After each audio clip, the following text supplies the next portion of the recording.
사실 엄마 아빠가 돈이 하나도 없어. 그게 무슨 소리예요? 말 그대로야. 앞으로 먹고 살기에도 막막해서 너희 도와줄 여력이 안 된다는 말이야. 아니, 이 집도 있고, 여태 모아두신 것도 있을 거고, 퇴직금도 있고, 아버지 주식도 하셨잖아요. 맞아. 농담하는 거지? 이런 걸로 왜 농담을 해? 그래서 엄마 아빠가 사는 게 아니야, 요즘에. 아니, 어쩌다가 그렇게 됐는데요. 주식으로 다 날렸다. 뭐라고요? 직장도 이제는 안 다니지. 모아둔 돈은 다 까먹었지. 남은 건 이 집뿐인데. 이 집도 대출 받았어. 메꿀 돈이 있어서. 근데 문제는 앞으로야. 땡전 한 푼 없이 대출 있는 집 한 채만 가지고 어떻게 사냐? 대출 이자도 제대로 낼까 모르겠다. 너희 뒷바라지하고 결혼시키고 하느라 엄마 아빠는 이제 돈 없다. 노후 준비도 하나도 안 되어 있으니까 너희가 오히려 도와줘야 해. 도와주다니? 우리가 엄마 아빠를? 그래, 다음 달부터는 너희가 엄마 아빠 생활비 좀 보태줘. 아빠도 할 일 좀 찾아보긴 할 텐데 이 나이에 또 무슨 일을 구하겠냐?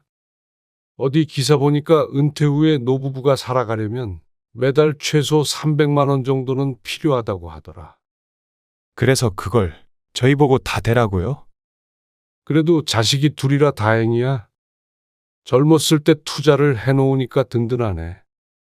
아니요, 아버지, 잠시만요. 그건 잠시만요.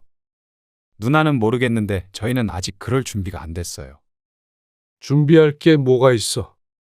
너희한테 최대한 말 안 하려고 했는데 하도 돈돈 하길래 어쩔 수 없었어. 그래도 이렇게 털어놓으니까 속이 다 후련하네. 오늘 이야기 속 주인공은 62세 고명국 씨입니다. 그리고 고 씨의 자식들에 관한 이야기입니다. 고 씨 부부는 돈 때문에 부모 자식 사이가 파탄이 날 수도 있다는 걸 몸소 알게 되었습니다. 그리고 그건 부모가 돈이 있든 없든 크게 상관이 없었습니다. 고 씨는 먹고 살 만큼 있었지만 그것 때문에 오히려 자식과 사이가 틀어졌습니다. 결혼해서 엄마 아빠가 되고서도 부모에게 자꾸만 손을 벌리는 자식들. 자식에게는 아무리 해줘도 고마운 줄 모르고 더 받았습니다. 그리고 많이 주면 당연하게 생각하고 적게 주면 서운하다고 투덜댔죠. 부모의 것을 당연하게 자신들의 것이라고 생각하고 당당하게 가져가려는 자식들.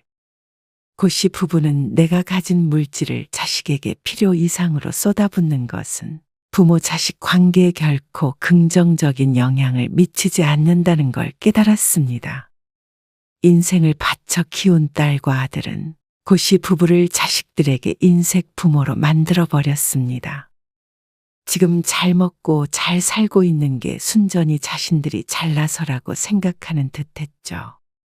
그러면서도 끝까지 부모의 그른 밑바닥까지 박박 긁어 모든 것 뺏어가려는 자식들을 고 씨는 이제는 떼어내버리기로 했습니다.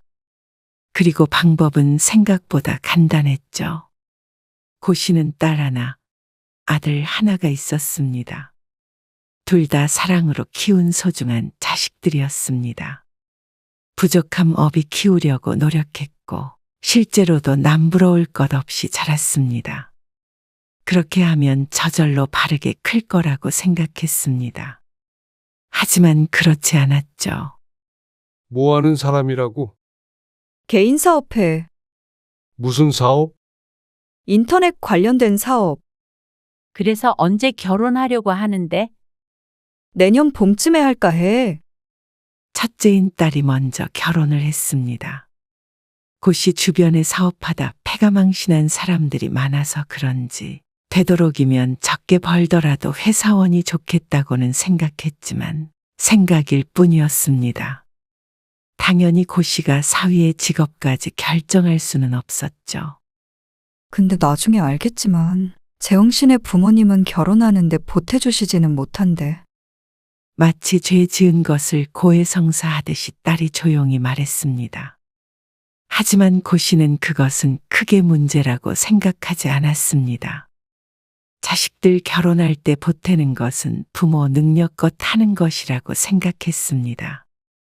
30 넘은 자식들이니 각자 모아둔 돈도 있을 것이고 말이죠. 고 씨는 자식들 결혼할 때 보태주긴 할 것이지만 역시나 능력 한에서 가능한 일이었습니다. 고 씨는 그것보다 중요한 게 사위의 능력이라고 생각했습니다. 다행히 경제적 능력이 훌륭하다고 하니 다행이었죠. 그래서 고 씨는 딸이 신혼집을 구할 때 전세금을 보태주었습니다. 딸이 모은 돈보다 많이 보태줬기에 일부 대출을 받고 꽤나 번듯한 곳에서 시작할 수 있었습니다. 민욱이 너도 누나 결혼할 때만큼 보태줄게. 이듬해 아들도 결혼 소식을 전했습니다. 그래서 상의를 하러 온 아들에게 고 씨 부부가 말했습니다. 그보다 많거나 적으면 남매 간의 불화가 생길까봐 딱 그 정도만 생각하고 있었습니다. 하지만 아들은 그 말에 기뻐하기는커녕 인상을 찌푸렸습니다.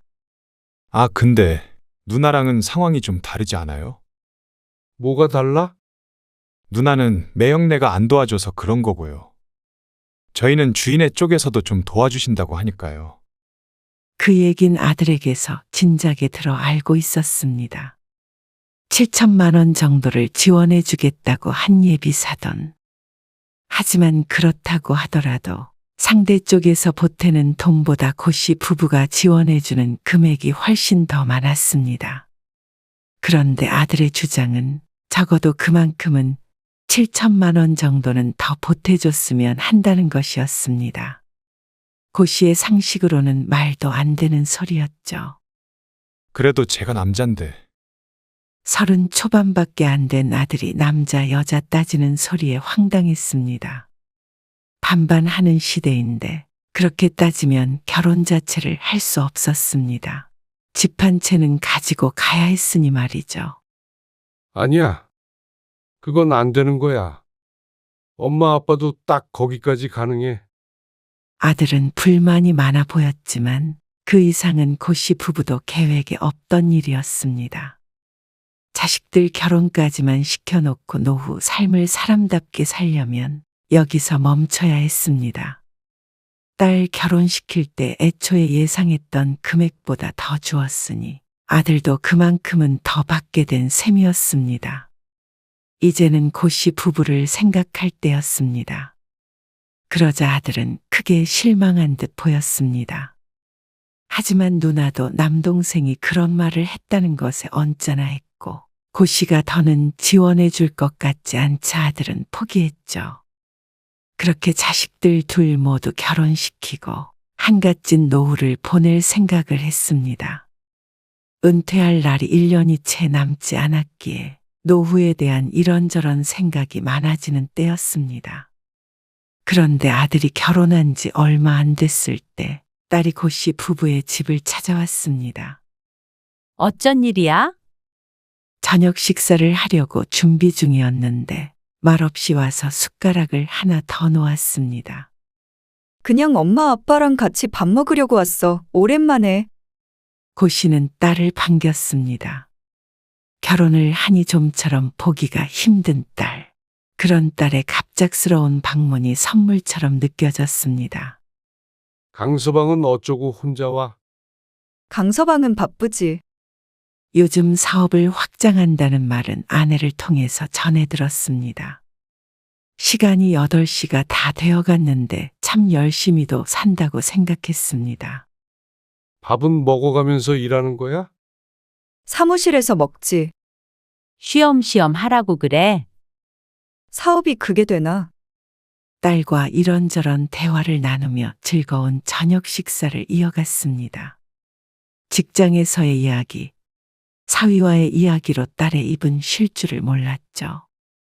자식들이 독립한 뒤로 대부분 아내와 둘만 조용히 식사를 했지만 오늘따라 활기가 느껴지는 듯했습니다. 집에 언제 가게? 이제 슬슬 가야지. 밤길 무섭다. 얼른 가봐. 딸을 배웅하기 위해서 일어났는데 정작 딸이 나가질 않고 뭉구적거렸습니다. 그러더니 사실 할애기가 있어 왔다며 고씨를 식탁 앞에 도로 앉혔습니다. 잠시 뜸을 들이다 딸이 입을 뗐습니다. 강서방 사업하는 거 좀 더 키워보려고 하고 있거든. 들었어. 근데 그게 사업 자금이 조금 필요하다네. 웬 뜬금없는 얘긴가 싶었습니다. 그래서 상의를 하고 싶은 건가 생각했지만 그게 아니었습니다. 에이, 그냥 단도직입적으로 말할게. 엄마 아빠가 좀 도와줬으면 해요. 뭐? 고시보다도 아내가 더 놀란 듯 했습니다. 아주 잘 되고 있다던 사위의 사업 자금을 어째서 고씨 부부에게 보태라는 말인지 몰랐습니다. 잘 되는 거 더 잘 되라고 애쓰고 있는 거야. 그러고 나서 사업 좀 더 커지면 엄마 아빠도 좋지. 그러면서 사업 자금을 보태고 나중에 수익이 나면 주겠다고 했습니다. 하지만 그게 문제였습니다.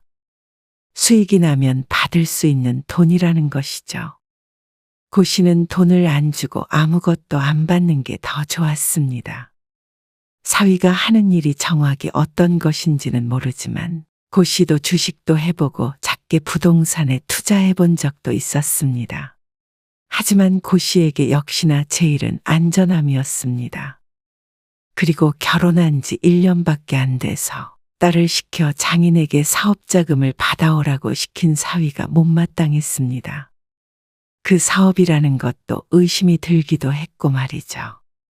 얼마를 바라는 건지는 모르겠지만 우리한테까지 손 벌려야 하는 사업이면 좀 신중히 생각해 봐야겠다. 아, 그런 거 아니야. 딸이 하도 답답해하길래 금액이라도 들어보자 싶었습니다. 한 3천 정도 빌려주는 것은 생각해 볼까 싶었죠. 한 2억 정도만 어떻게 힘들까? 뭐? 2억? 아내의 입이 떡 벌어졌고 고씨도 비슷한 상황이었습니다. 미안한데 사업 자금을 대주는 건 좀 힘들 것 같다. 아, 아빠. 사위가 좀 도와달라는데? 자세히 들어보지도 않고 거절을 해. 자세히 들어볼 게 뭐가 있어? 그만한 돈을 어떻게 달라는 거야? 그냥 달라는 거 아니야. 그래도 안 돼. 2천만 원도 아니고? 2천만 원은 빌려주마. 2천만 원으로 무슨 사업을 해? 딸이 가슴을 쿵쿵 쳤습니다. 하지만 더 얘기를 들어보나 마나였습니다. 그러자 딸은 크게 상심했죠. 아니, 그래도 자식 일인데. 어떻게 이렇게 단칼에 거절을 해? 언제 단칼에 거절했어? 금액이 문제잖아. 금액이 엄마, 아빠 그 정도 여윳돈은 있잖아. 뭐? 기가 막혀서 헛웃음을 지었습니다. 별거 아닌 말이었지만 딸에게 무척 실망스러웠습니다.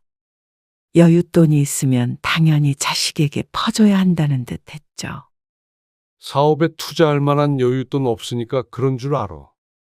다소 차갑게 대꾸하는 고씨 때문에 딸은 더는 말을 꺼내지 못했습니다. 아내는 아직까지 얼이 빠진 듯 있다가 딸을 배웅했습니다. 그런데 어쩐지 흔드는 손에 힘이 없었죠. 무슨 2억을 달라고 그러는 거야. 그러게. 고씨 부부는 딸이 돌아간 뒤로도 황당해서 서로를 바라보며 허허바람 빠진 웃음을 지었습니다. 그걸 또 자기가 안 오고 민영이를 보내? 그것도 사위가 괘씸한 이유 중 하나였습니다. 딸은 서운했는지 그 뒤로 한참을 전화도 한 통 하지 않았습니다. 그래도 일주일에 한 번 정도는 아내와 통화를 했던 걸로 아는데 아내의 휴대폰이 잠잠했죠. 그건 사위도 마찬가지였습니다.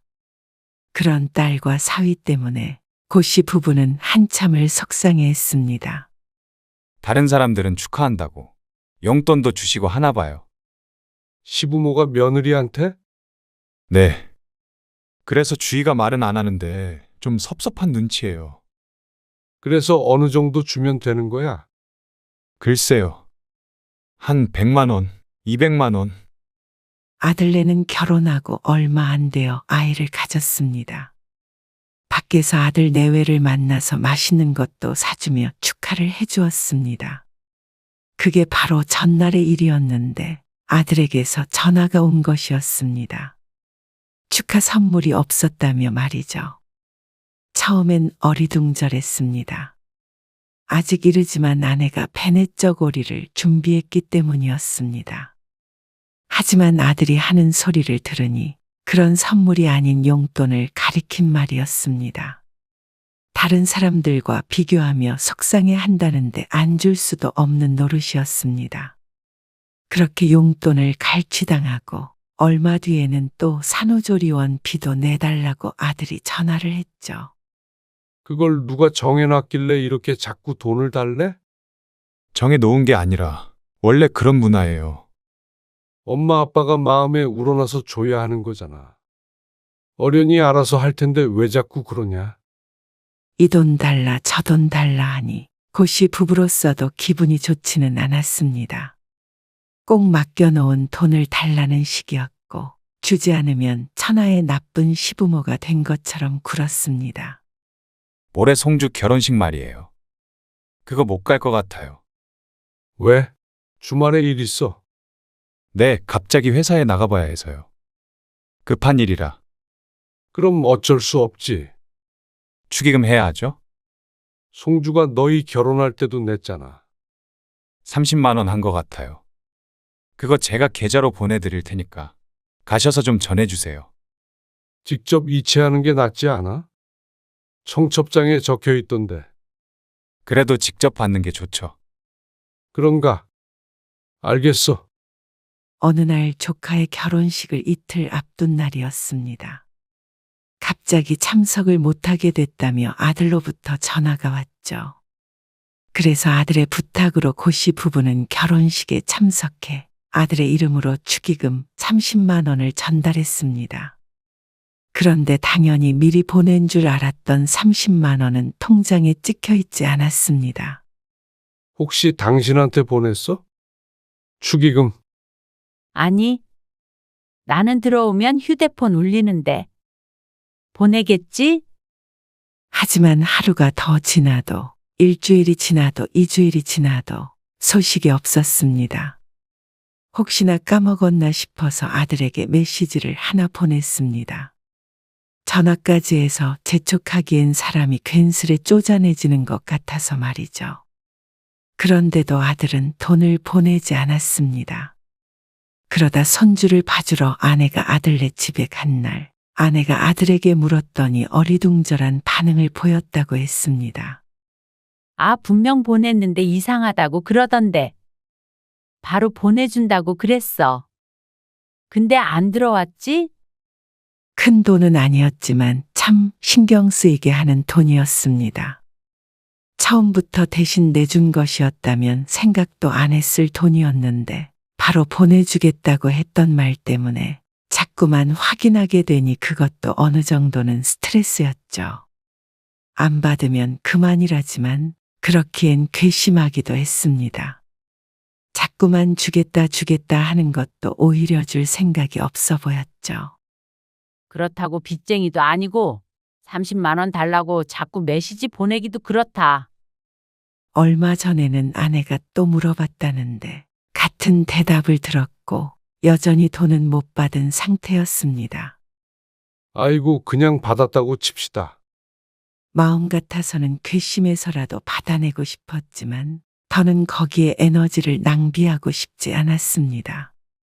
그런데 그 뒤로도 비슷한 상황이 몇 번 더 연출이 되었습니다. 자잘한 돈이었습니다. 하지만 그게 여러 번 계속되니 어이가 없었죠. 이제 어린애도 아니고 돈도 벌고 가정도 있는 성인인데 부모에게 그러고 싶을까 하는 생각이 들었습니다. 주머니에서 돈 나가는 게 안 아까운 사람도 있나 싶었습니다. 아들은 아직도 어릴 때처럼 부모가 경제적인 부담을 더했으면 하는 바람이 있는 것 같았습니다. 그래서 자잘한 돈을 전부 받아냈습니다. 조카의 결혼식에 빌려줬던 30만 원까지 거슬러 올라가서 말이죠.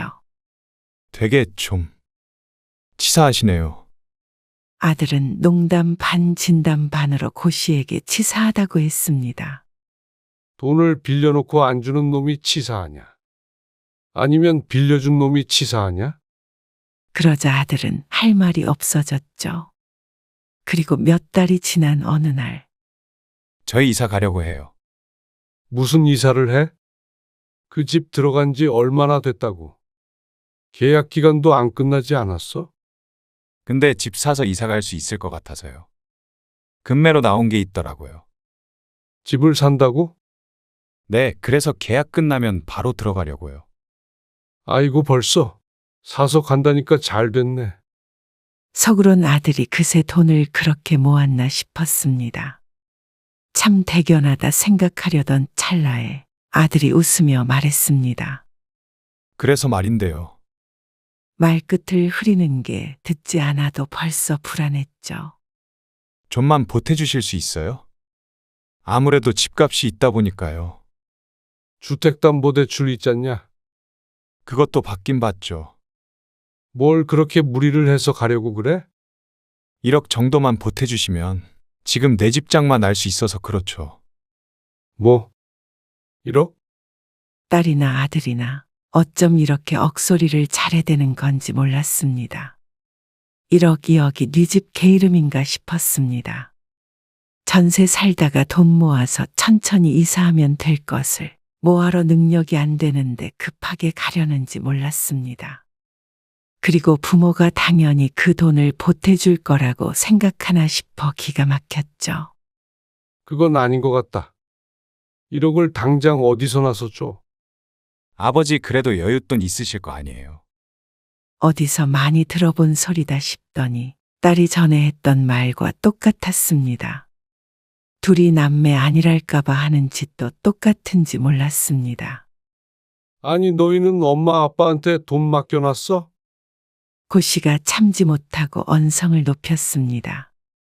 그러자 아들이 대꾸했습니다. 너희요. 누나도 돈 받아갔어요? 곧 눈에서 빛이라도 나올 듯 했습니다. 치사하게 누나만 주고 저는 안 주시는 거 아니겠죠? 네 누나도 안 줬어. 그러니까 너도 못 줘. 아니, 누나는 누나고 저는 저죠. 이번 기회 아니면 집 못 사요. 1억을 빌려줘도 나중에 어떻게 갚을 생각인데? 아무리 아들 며느리 둘 다 직장에 다녀도 애 키우면서 따로 1억을 모으기란 결코 쉽지 않은 일이었습니다. 돈을 받기도 전에 늙어 죽을 듯 했습니다. 엄마 아빠가 돈을 쌓아놓고 사는 줄 알아? 아빠 퇴직해서 이제 돈벌이도 없다. 아, 맞다. 퇴직금 있으실 거 아니에요. 생각 같아서는 아들의 주둥이를 한 대 콱 쥐어받고 싶었습니다. 하지만 실행에 옮기는 대신에 고 씨는 아들을 집에서 내보냈습니다. 너희 결혼할 때 보태준 게 엄마 아빠가 해줄 수 있는 전부야. 아, 아버지. 얼른 가봐라. 거의 아들을 쫓아내다시피 했습니다. 그리고 꼭 잔 듯이 며칠 뒤에 딸이 또 찾아왔습니다. 그리고 또 고 씨의 속을 긁어놓았죠. 민욱이 이사하는데 보태줄 거면 나도 줘. 뭐? 사업자금 말하는 거야? 사업자금으로 쓰던지 아니면 이사를 가던지 할 테니까. 어쨌거나 똑같이 줘. 밑도 끝도 없이 남동생과 똑같은 돈을 달라며 떼를 쓰는 딸. 자식들 눈에는 고 씨 부부가 돈으로 보이나 싶어 거울을 한번 들여다보고 싶었습니다. 민욱이한테 돈 안 줬어. 앞으로도 안 줄 거고. 그것도 그래. 엄마 너무한 거 아니야? 너무하다고? 어떻게 부모가 자식들한테 그렇게 인색해? 민영이 너 그게 무슨 말이야 엄마한테? 아니, 엄마, 아빠. 자식 결혼시키면 끝이야? 이제 우린 자식도 아니야? 그런 말이 어디 있어? 아니면 좀 도와줄 수도 있는 거잖아. 그때 사업자금 안 줘서 좋은 기회 날렸어. 그건 그래. 그렇다 쳐. 우리도 이제 전셋집 벗어나서 집 좀 사보자. 그래서 그 돈을 내놓으라는 거야. 황당해서 말도 안 나올 지경이었습니다. 아니면 엄마 아빤 전 재산 꽉 쥐고 살게? 고씨 부부가 도대체 얼마를 쥐고 있다고 생각하고 이러는지 몰랐습니다. 딸만이 문제가 아니었습니다. 아들, 딸 둘 다 똑같았습니다. 여태 해준 걸로는 부족한 모양이었습니다. 하지만 고씨는 남들보다 자식에게 부족하게 해줬다고 생각하지 않았습니다. 고씨 부부가 해줄 수 있는 한은 최대한 뭐든 해주려고 노력했습니다. 그런데 은퇴한 부모에게 1억 내놔라, 2억 내놔라 하는 게 과연 정상적인 자식들인가 싶었습니다. 이제 자신들이 부모보다 더 활발하게 경제활동을 할 나이인데도 불구하고 늙은 부모에게 손을 벌리고 싶을까 궁금했죠. 오히려 너무 풍족하게 키운 것이 원인인가 생각했습니다. 고씨 부부가 대단한 자산가는 아니었지만 둘 다 안정적으로 일했고 평생 가정만 돌보며 살았기에 자식들은 결핍을 모르고 살았습니다. 그래서 성인이 되어서 필연적으로 느끼게 되는 결핍을 견딜 수가 없는 것이었죠. 언젠가 어디서 들은 말이 있었습니다. 안 주면 맞아 죽고, 밥만 주면 시달려 죽고, 다 주면 굶어 죽는다. 그 말이 딱 맞는 것 같았습니다. 고씨 부부는 자식 둘에게 시달려 죽을 것 같았는데 이러다 나중엔 다 주고 굶어 죽을 수도 있겠다 싶었죠. 자식들은 끈질겼습니다. 이거 해줘라 저거 해줘라. 끝도 없었습니다. 안 된다고 거절해도 소용없었습니다. 다 고씨 부부의 탓이었습니다. 이렇게 키운 게 본인인데 누굴 탓할까요? 하지만 누구의 잘못이던 간에 고씨 부부는 굶어 죽고 싶은 마음은 추호도 없었습니다. 그게 아무리 자식 때문이라고 하더라도 이렇게 노년에 괴롭게 지내고 싶지 않았습니다. 그래서 아내와 함께 마음을 먹었습니다. 부모를 돈으로만 보는 내 자식들과 멀어지기로 말이죠. 고씨는 며칠 뒤에 아들과 딸을 집으로 불렀습니다. 방문한 자식들의 얼굴엔 어떤 기대감 같은 것이 떠올라 있는 것 같기도 했습니다. 아마 아버지가 쥐고 있는 걸 받을 수도 있겠구나 생각하는 것 같았지만 큰 오산이었습니다. 사실 너희 사업 자금도 못 대주고 이사갈 돈도 못 주는 이유가 있어. 무슨 이유요? 두 자식은 어리둥절한 표정을 지었습니다. 다짜고짜 불러서 심각한 얘기를 하니 긴장이 되는 모양이었습니다.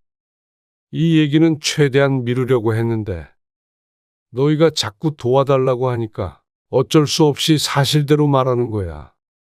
뭔데 그러세요?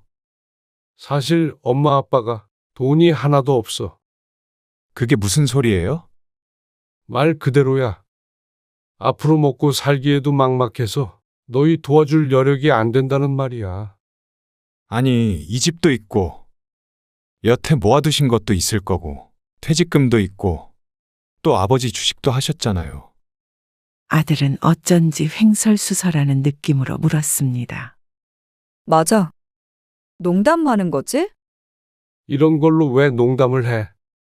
그래서 엄마 아빠가 사는 게 아니야, 요즘에. 아니, 어쩌다가 그렇게 됐는데요. 주식으로 다 날렸다. 뭐라고요?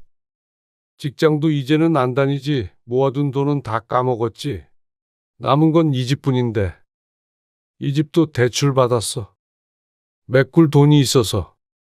아니, 이게 무슨... 아들도 딸도 충격이 큰 듯 얼른 대꾸를 하지 못했습니다. 고씨는 이에 멈추지 않고 말을 이었습니다. 문제는 앞으로야. 땡전 한 푼 없이 대출 있는 집 한 채만 가지고 어떻게 사냐? 대출 이자도 제대로 낼까 모르겠다. 아들, 딸의 얼굴이 흑빛이 되었습니다. 너희 뒷바라지하고 결혼시키고 하느라 엄마 아빠는 이제 돈 없다. 노후 준비도 하나도 안 되어 있으니까 너희가 오히려 도와줘야 해. 도와주다니? 우리가 엄마 아빠를? 그래. 다음 달부터는 너희가 엄마 아빠 생활비 좀 보태줘. 아빠도 할 일 좀 찾아보긴 할 텐데. 이 나이에 또 무슨 일을 구하겠냐? 경악스런 자식들의 얼굴을 보고도 거짓말이 술술 나왔습니다. 어디 기사 보니까 은퇴 후에 노부부가 살아가려면 매달 최소 300만 원 정도는 필요하다고 하더라. 그래서 그걸 저희 보고 다 대라고요? 아니, 그게 말이 돼. 고 씨는 딸의 말을 못 들었다는 듯이 웃으며 말했습니다. 그래도 자식이 둘이라 다행이야. 젊었을 때 투자를 해놓으니까 든든하네. 아니요, 아버지. 잠시만요. 아들이 다급하게 고 씨의 말을 끊었습니다. 그건 잠시만요. 누나는 모르겠는데 저희는 아직 그럴 준비가 안 됐어요. 오죽했으면 아버지한테 손 벌렸겠어요. 준비할 게 뭐가 있어. 그래도 집 사서 이사 가려고 생각했던 거면 어느 정도 여유는 있었던 거 아니냐. 아빠, 나도 당장 150만 원씩 주긴 힘들어. 내 월급이 얼만데. 그러면 엄마 아빠 길에 나앉아? 아니, 낳았는 게 아니고 너무 갑작스럽잖아요. 너희한테 최대한 말 안 하려고 했는데 하도 돈돈 하길래 어쩔 수 없었어. 그래도 이렇게 털어놓으니까 속이 다 후련하네. 반면에 자식들은 고구마를 10개를 삼킨 듯 목이 메어 보였습니다. 어서들 가봐. 엄마 아빠 사정 알았으니까 집에 가서도 상해 잘 해보고.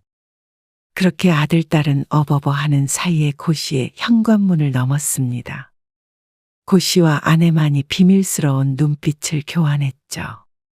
그리고 얼마 뒤부터 자식들과 연락이 잘 닿지를 않았습니다. 등기부 등본 떼봤겠지? 그러니까 전화를 안 받지. 사실 고 씨 부부는 딸과 아들을 부르기 전에 정말로 대출을 받았습니다. 고스란히 고 씨의 통장에 그 돈은 있었지만 아들네 보라고 미리 준비한 것이었죠. 등기를 받다면 거기에 적힌 근저당을 보았을 것이었습니다. 고 씨의 말이 사실이라 생각한 자식들은 식겁할 수밖에 없었습니다. 왜 이렇게 통화가 힘들어? 아, 바빴어. 강서방이랑 한번 와. 강서방? 왜? 같이 밥 먹은 지도 오래됐으니까 한번 보려고 하지. 강서방 바쁘니까. 그럼 엄마 아빠가 그리로 가고 아빠가 강서방한테 직접 전화할까? 아니야. 이번 주에 그럼 한번 갈게. 그렇게 부른 딸 부부는 어쩐지 식사 자리가 불편해 보였습니다. 사위도 자꾸만 딸을 힐끔거렸고 말이죠. 예전에 사업자금 그거 못 대줘서 서운했지. 네, 아닙니다. 장인어른, 사돈은 잘 계시지? 아, 네. 그럼요. 너희들 어깨가 참 무겁다. 네, 그래도 이렇게 아들 잘 키웠으니까 사돈도 든든하시겠지. 노후는 아들이 책임져 줄 테니까. 거기에 우리도 좀 부탁해. 그러자 사위도 사색이 되었습니다. 그리고 얼마 뒤에 고 씨는 딸과 아들에게 이제 슬슬 생활비를 달라고 했습니다. 그러자 150만 원이나 되는 돈을 줄 리가 없었습니다. 아버지, 이건 아닌 것 같아요. 아직 젊은데 다시 버시면 되죠. 저희도 힘들어요. 요즘 사업도 잘 안 된다고 그러고. 딸과 아들이 함께 찾아와서 생활비는 주지 못하겠다고 했습니다. 엄마 아빠가 어디 가서 돈을 벌어? 금액이 너무 크냐? 그러면 우리가 민욱이네 집에 들어가서 사는 건 어떠냐? 네? 집이야 대출 있어도 팔면 그래도 얼마라도 남을 거고. 너희 집에서 살면서 먹고 자고 하면 생활비는 한 100만 원만 있어도 될 거 아니야. 그걸 민영이가 주면 되지. 아빠, 100만 원도 힘들다니까. 저희 집에서 두 분이서 사신다고요? 말이 돼요? 그게 부담스러우면 엄마 아빠 따로따로 민영이 집, 민욱이 집에서 살까? 한 사람씩 맡을래? 아니, 그게 무슨 경우야? 그런 사람들이 어디 있어요? 아니, 노후 대책도 없이 그렇게 태평하게 산 거야, 여태? 60 넘어서 주식으로 망하는 게 말이나 돼요? 60 넘은 부모에게 손 벌렸던 과거는 이미 잊은 듯 노후 대책이 어쩌고 하면서 화내는 자식들을 보니 실소가 나왔습니다.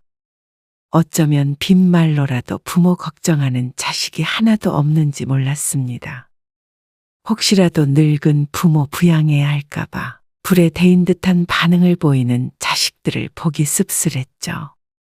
고 씨는 그제서야 깨달았습니다. 내가 가진 걸 자식에게 필요 이상으로 쏟아붓는 건 부모 자식 관계에 결코 긍정적인 영향이 없다는 걸 말이죠.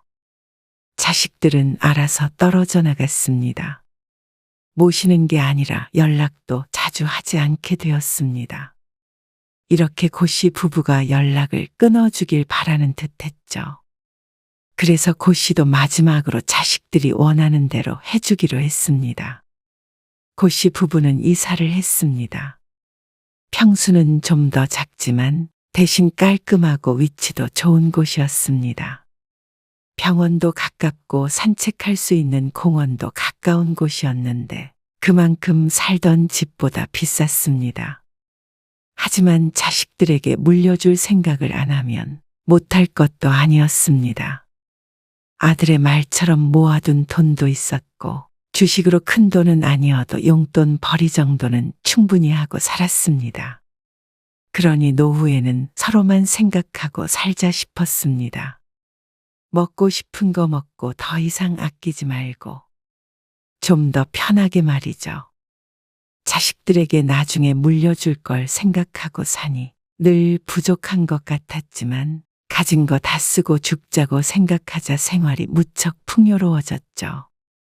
통장 잔고를 영원으로 만들고 갈 수는 없겠지만 적어도 자식 생각 안 하고 노후를 보내기로 마음먹었습니다.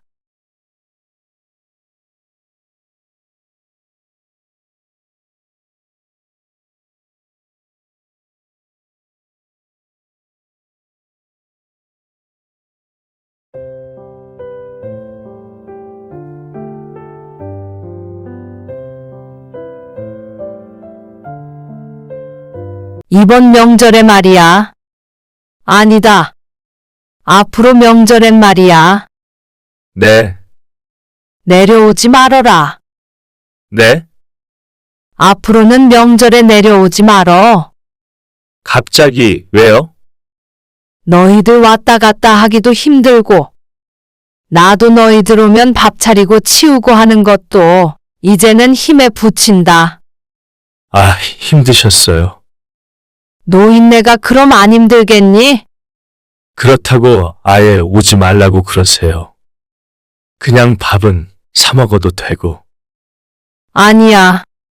차 막혀서 도로에 7시간, 8시간 있어야 하는 거 뭐하러 오냐? 나도 내 할 일 하고 너희도 여행을 가던지 아니면 처가에 가던지 해. 아니, 갑자기 그러시니까. 아님 가끔 내가 올라가던지 할게. 너희 안 바쁠 때 한 번 와도 좋고. 그게 아니면 가끔 전화나 한 통씩 해라. 그래도 명절인데. 명절이 뭐 별거냐? 오늘 이야기 속 주인공은 70세 김덕선 씨입니다. 그리고 그녀의 자식들에 관한 이야기입니다. 김 씨의 집은 명절에도 조용합니다. 남편이 세상을 떠나고 자식들마저 찾아오지 않기에 명절이라도 평소와 다를 바 없는 하루를 보냅니다. 하지만 자식들이 천하의 불효자라 그런 것도 아니었고 형제들끼리 다툰 것도 아니었습니다. 김 씨 본인의 선택이었습니다. 김 씨는 명절이 모두를 불행하게 만든다고 생각했습니다. 여러 해 겪어보니 그것이 결코 과장된 생각이 아님을 확신했죠. 자식 며느리는 먼 길 내려와 불편하게 있다 가는 게 싫었고 부모는 그런 자식들 기다리며 청소하고 밥상 준비하고 나중에는 끝내 알아 눕기까지 했습니다. 그리고 그런 문제보다도 심각한 것이 자식 떠난 빈자리를 바라보며 느껴지는 공허함이었습니다. 북적대던 자식들이 돌아가면 세상에 혼자 남겨진 것만 같은 기분이 들었습니다. 매번 명절 때만 되면 그러한 허무함을 느껴야만 했죠. 그렇다면 모두가 괴로운 명절을 왜 꼭 지내야 할까 생각하게 되었습니다. 그런 생각은 김 씨가 젊었을 적 며느리일 때도 늘 해왔었지만 지금처럼 강하게 느낀 적이 없었던 것 같았습니다. 그래서 김 씨는 내내 해오던 고민을 행동으로 옮겼죠. 김 씨는 아들이 둘 있었습니다. 모두 서울에 살고 있고 김 씨는 서울과 3시간쯤 떨어진 지방에서 살고 있었습니다. 자식들의 고향이었죠. 그리고 남편은 자식들이 결혼하고 얼마 안 돼서 세상을 떴습니다. 남편이 떠난 뒤에도 김 씨는 살던 곳에서 계속해서 홀로 살고 있었습니다. 선영이가 너무 힘들어해요. 회사에 있는데 자꾸 어린이집에서 전화가 오니까 안사도는 바쁘시대니 장모님도 일하고 계시니까 아무래도 시간 빼기가 그렇죠. 아구고 어쩐다니. 그래서 어머니가 올라오시는 게 어떠세요? 애가 좀 클 때까지만이라도요. 너희 집에서 지내라고. 어머니도 혼자서 적적하시잖아요. 남편 떠난 지 얼마 되지 않은 때라 그런 마음도 들었습니다. 그리고 자주 보지 못하는 손주를 생각하면 아들의 제안이 반갑기까지 했습니다. 그래서 얼마 뒤에 집을 싸서 서울로 올라갔습니다. 그리고 손주를 돌봐주었고 그러다가 둘째 아들도 애를 낳는 바람에 1, 2년간 있을 계획이 늘어나 4년 정도를 서울에서 지내게 되었습니다. 그렇게 키워준 손주들이 총 4이었죠. 둘씩 낳아 돌아가면서 봐주느라고 그때 제일 바쁘게 지냈던 것 같습니다. 생활비 조금씩 받으며 자식들을 도와줬는데 보람을 느끼기도 했습니다. 덕분에 다들 어린이집 잘 보내고 아이들도 어느 정도 커서 한숨 돌린다고 했으니 말이죠. 저희는 이제 안 도와주셔도 돼요. 어머니도 힘드시니까. 둘째 아들이 어느 날 힘겹게 얘기를 꺼냈습니다. 더 이상 도움이 필요 없다고 말이죠. 그냥 편하게 얘기하면 될 텐데 어찌나 말을 꺼내는 게 불편해 보이던지 보는 김 씨가 다 안쓰러울 정도였습니다. 알았어. 곧 짐 싸서 내려갈게. 서운하신 건 아니죠? 어머니 더 계시고 싶으면 계셔도 되고요. 전 그냥 어머니가 그 편이 더 편하실 것 같아서. 맞아. 나도 언제까지 여기 있을 수는 없지. 가끔씩 내려가서 집을 돌보긴 했지만 주택이고 밭도 딸려 있어서 아이들이 조금 큰 뒤로는 김 씨는 다시 집으로 내려왔습니다. 계속해서 아들네에 얹혀서 살 수도 없었고 김 씨도 자신이 집이 훨씬 편하고 좋았습니다. 어머니, 이번 어버이날에 못 내려가서 죄송해요. 아이고 죄송하긴. 바쁜데 어떻게 내려와? 그것도 평일에. 명절에 애들이랑 내려갈게요. 그래, 그때 보자. 어버이날 이런 건 신경 쓰지 말고. 다시 시골로 내려오니 적막한 집이 김 씨를 반겼습니다. 자식들이 북적북적대던 곳에 살다가 몇 년 만에 혼자 있게 되었기에 어색하기도 했고 벌써부터 자식들이 보고 싶기도 했습니다. 그나마 동네 친구들이 있어서 외롭진 않았으나 아들네 전화를 늘 기다렸죠. 멀리 살기에 보고 싶다고 수시로 볼 수 있는 건 아니었지만 명절 같은 때 가끔 보면 좋았습니다. 내 자식들인데 안 좋을까요? 그리고 명절이 다가오자 김 씨는 무척 바빠졌습니다. 연휴가 시작되기도 훨씬 전부터 집안 곳곳을 청소하기 시작했습니다. 오래된 주택이기 때문에 청소를 잘해야 깔끔해 보였습니다. 그렇지 않으면 혹시라도 며느리들이 흉볼까 싶어서 거진 일주일 내내 청소만 한 듯 했습니다. 마당에서 뭐해? 집 앞을 지나가던 이웃이 담장 위로 고개를 빼꼼히 내밀고 물었습니다. 불이 많이 나서 뽑고 있었지. 아이고, 자식들 온다고 떼 빼고 광내고 있네. 마당이 멀끔해. 한쪽에 쌓여있던 쓰레기들도 태워버리고 시멘트 마당은 물 청소까지 해서 이웃의 말처럼 깔끔해 보였습니다. 그런데 동네 풍경이 다 비슷했습니다. 김 씨에게 말을 건 이웃도 집안 이불 빨래를 싹 했다며 허리를 두드리고 지나갔습니다. 그리고 김 씨의 마당 한켠에는 이불들이 잔뜩 널어져 있었죠. 명절만 되면 조용하던 마을에 활기가 도는 듯 했습니다. 아마 부모 마음이 다 같기 때문인 듯 했습니다. 그리고 명절 연휴가 되자 일찌감치 눈이 떠졌습니다. 5시에 일어나서 씻고 주변 정리를 한 뒤에 집을 나섰습니다. 이것저것 사야 할 것이 많아서 읍내에 다녀와야 했습니다. 바퀴 달린 장바구니를 들고 가서 한참 뒤에 자식들 먹일 음식을 한가득 실어 돌아왔죠. 2 아들 내외와 손주 넷이 오기 때문에 만만치 않은 양의 음식이 필요했습니다. 당장 저녁에 도착할 자식들을 생각하자 김 씨의 마음이 급해졌습니다. 차례는 지내지 않아도 오늘 저녁과 다음날 아침까지 먹을 밥을 차려야 했죠. 잠깐만, 이제 전을 부치고 잡채도 하고.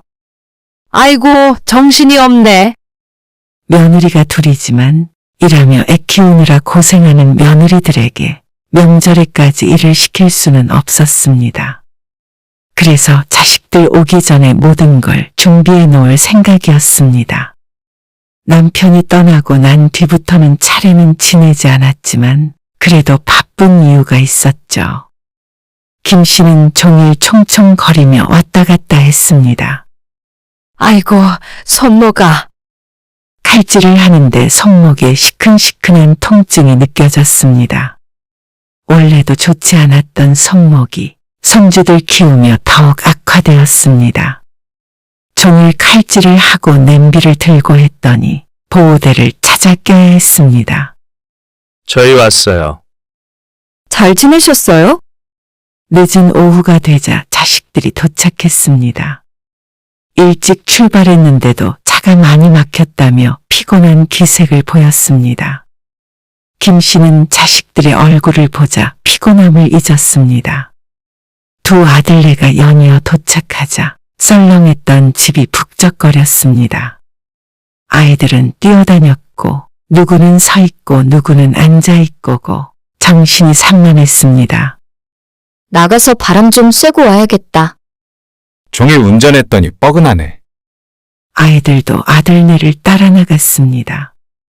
순식간에 집이 다시 조용해졌습니다. 김 씨는 그 가운데 조용히 저녁밥 준비를 했습니다. 마당에서 아이들 웃음소리가 들리고 압력밥솥이 도는 소리가 나자 사람 사는 집 같은 느낌이 들었습니다. 이래서 말년의 노인들이 자식들과 함께 살기를 바라나 싶었습니다. 어머, 식사 준비를 벌써 하셨어요? 도와드리려고 했는데. 아니야. 오전에 진작에 다 준비해 놓은 거야. 이 많은 음식을 혼자서요? 천천히 했어. 아들네가 들어왔고 거실엔 밥상이 차려져 있었습니다. 잔치상이 따로 없었죠. 이 상을 차리기 위해 새벽부터 그렇게 부지런히 움직인 것이었습니다. 손목이 아직도 아프세요? 작은 아들이 보호대를 가리키며 물었습니다. 그냥 좀 시큰거려서. 그러자 아들이 고개를 끄덕이며 식사를 계속했습니다. 그리고 식사를 한 뒤에 정리를 하는데 큰 며느리가 말했습니다. 설거지 같이 할까요? 그러면 옆에서 상에 있는 거 좀 옮겨줘. 김 씨가 설거지를 도맡아 했고 옆에서 며느리들이 거들었습니다. 이리 줘. 마무리는 내가 할 테니까. 앉아서 쉬어. 저 그럼 애들 좀 씻길게요. 그래, 애들은 잠잘 준비해야지. 뒷정리를 마친 뒤에 김 씨는 또다시 분주히 자식들의 이부자리를 봐줬습니다. 가만히 있어봐. 작은 방에 이불 깔아줄게. 오늘 낮에 걷어와서 햇빛 냄새가 나는 보송보송한 이불이었죠. 애들 지금 안 자요. 좀 놀다가 자게 하려고요. 먹고 놀다 보니 시간이 다소 늦었지만 다들 노느라 정신이 없었습니다. 어른은 어른끼리, 아이들은 아이들끼리. 반면에 김 씨는 이제 지쳤습니다. 하루가 마치 48시간처럼 느껴졌습니다. 오후 9시쯤 된 시각이었지만 새벽이라도 된 듯한 기분이었죠. 어머니, 오징어 같은 거 있어요? 거실에 둘러앉아 맥주를 마시던 큰아들이 물었습니다. 그리고 그 소리에 소파에 기댄 채로 바닥에 쪼그려 앉아있던 김 씨가 화들짝 놀라 졸다 깼습니다. 뭐라고? 어머니, 피곤하면 들어가 주무세요. 아니야, 뭐 달라 그랬어? 마른 안주 같은 거 있어요? 잠깐만 기다려라. 김 씨는 몸을 일으켜 부엌으로 들어가 간단히 안주할 것들을 챙겨 나왔습니다. 너희는 언제 자려고 그래? 아직 10시도 안 됐는데 벌써 자요? 하긴 자식들에게는 지금이 한창 때일 듯 했습니다. 아들 며느리도 모두 바쁘니 같은 서울에 살지만 이렇게 함께 모일 일이 많지 않을 것이었습니다. 그럼 더 놀다 자. 나는 먼저 들어갈 테니까.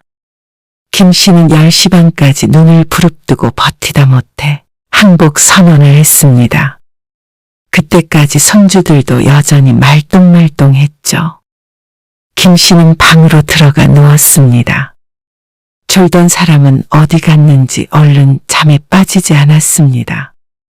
몸은 어서 자라고 아우성인데 정신만은 어쩐지 너무 또렷했습니다. 바깥이 시끄러운 탓도 있는 것 같았습니다. 오래된 주택은 방음이 전혀 되지 않아 귀를 기울이면 거실에 말소리조차 들렸는데 그게 수면을 방해했습니다. 한참을 뒤척거리다 잠에 들려고 했을 때 어쩐지 작은 아들의 목소리가 너무나 명확하게 들렸습니다. 아무튼 명절에 한 번 오면 돈 무지하게 깨지네. 그러니까요. 양가에 용돈 드리고 선물 사고 하면 금방 수십이고 기름값에다가 아휴. 내일 또 차 막히는데 올라갈 생각하면 눈앞이 깜깜해. 맞아. 너는 그래도 서울 가는 길이잖아. 그래서 자기는 우리 집 가기 싫다고. 아니, 그런 말은 아니고. 이렇게 전국적으로 이동하는 명절은 좀 없앴으면 좋겠네. 1년에 2번밖에 안 되는데? 그 2번이 참 피곤하긴 하다. 지긋지긋해. 아들 며느리들의 푸념하는 목소리가 들렸습니다. 자식들이 명절에 내려오는 것이 마냥 좋을 수만은 없었습니다. 이해는 갔지만 서운한 마음은 들었습니다. 손꼽아 기다리길 바라진 않았지만 명절이 지긋지긋하다는 말에는 어쩐지 자식들이 부모인 자신을 지긋지긋해 하는 것 같았습니다. 물론 그런 뜻은 아니겠지만 김 씨의 가슴이 술렁거렸습니다. 괜히 하나 있는 부모 때문에 자식들이 먼 길을 오게 만든 것 같았죠. 이번에는 시끄러워서가 아니라 생각이 많아져서 잠이 오지 않았습니다. 그래서 자식들이 새벽 늦게 잠들고 나서야 겨우 김 씨도 생각을 멈출 수가 있었습니다. 그리고 김 씨는 6시에 눈을 떴습니다. 다들 꿈나라였는데 아들네가 9시에 일찍 출발해야 한다고 해서 이르게 아침 식사를 준비할 생각이었습니다. 늦게 잠든 손주들이 깰까봐 살금살금 걸었습니다. 냄비 소리도 들리지 않게 조심하느라 떡국을 끓이는데도 한참 걸렸죠. 7시 반이 돼서 자식들을 깨워 밥을 먹였습니다. 얼른 가봐야 된다면서. 차 막히니까 어여가. 아직 9시가 되지 않은 시각이었지만 어쩐지 마음이 급해졌습니다. 잠시만요. 그래도 세배는 해야죠. 아이고, 맞네. 세배도 얼른 해. 차가 막혀서 불만이라는 소리를 들으니 서두르지 않을 수 없었습니다. 번갯불에 콩 볶아 먹던 세배를 끝내고 지난 저녁에 자식들에게 받았던 용돈에 좀 더 얹어서 손주들에게 나눠줬습니다. 왜 이렇게 많이 주냐고 사양을 했지만 그래야 김 씨의 마음이 편할 것 같았습니다. 이제 어서 가봐. 이거 혼자 다 치우시게요? 천천히 치우면 돼. 어차피 너희 가면 할 일도 없어. 며느리들이 머뭇거리며 서로 눈치를 보았습니다. 김 씨가 재촉하자 아들들이 나서서 짐을 챙겼습니다. 진짜 괜찮으시겠어요? 아, 괜찮대도.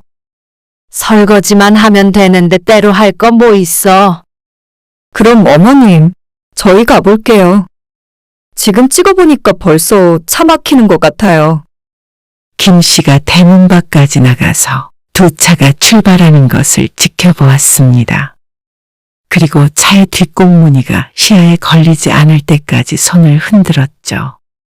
잠시간 바깥에 서 있던 김 씨가 뒤를 돌아 대문을 닫았습니다.